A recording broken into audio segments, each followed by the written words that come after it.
I want to talk about how languages change. We brought that up a little earlier, that languages continually change and develop, and in their use, and they have to, because if a language isn't developing, it's declining, and it can become a dead language like Latin, that nothing new happens with it. It's just there, and oftentimes people are not using it as much or developing it. It just becomes a kind of relic.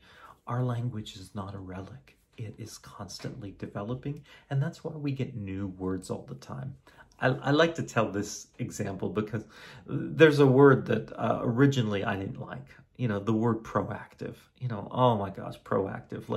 Because when it came out, it was like, it was being used in business. And basically, when someone was proactive, they were active before they needed to be active. They were proactive, So they're somehow ahead of the curve. They were doing things before they needed to do them. They were being proactive about something.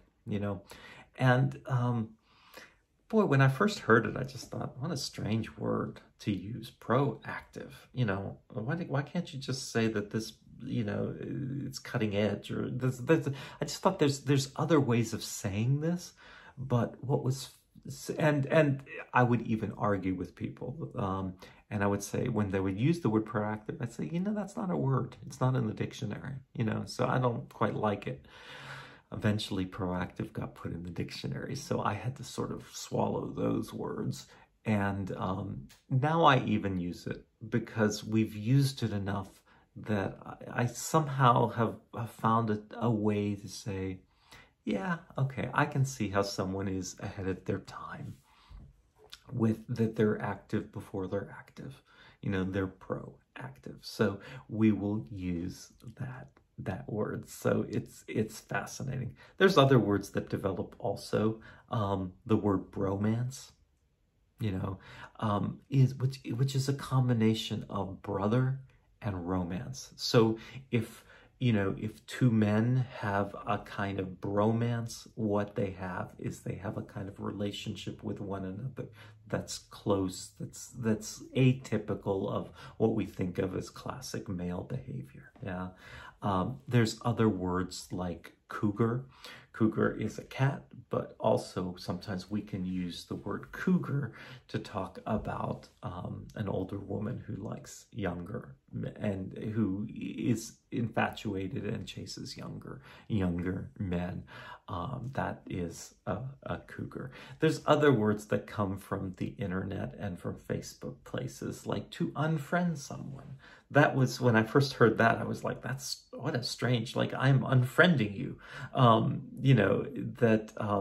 but it's now an action on Facebook when you suddenly want to not have someone be your friend and be, you be part of their feed of events that are happening. So you unfriend that person. Yeah. A bae, B-A-E, before anyone else. Yeah, sometimes people don't know where that came from. That it's the person that this person matters more than others. So they, before anyone else. Laugh out loud, LOL. Yeah, OMG.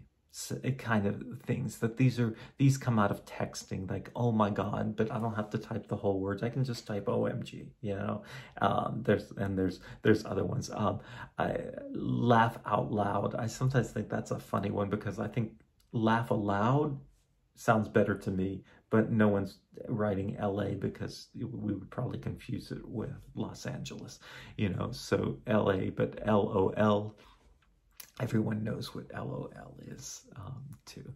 There's also, what's fascinating is different words of the year, that post-truth became a word of 2016, when suddenly truth didn't matter, but what mattered was the feelings that one had. So we were beyond truth, That's something that is a word that was bantered around, especially during eras of politics. too. But it's always fascinating to see what are the new words and what are the words of the year, because they give us clues into how our language is developing. I just want one little thought here also about fusing language systems, because there are ways in which we, like bromance, where we put two words together, brother and romance, and before anyone else, you know, OMG, you know, oh my God becomes OMG. That OMG is now a word, you know. It's a word that symbolizes three words, yeah. Those things kind of happen. We can fuse language systems together.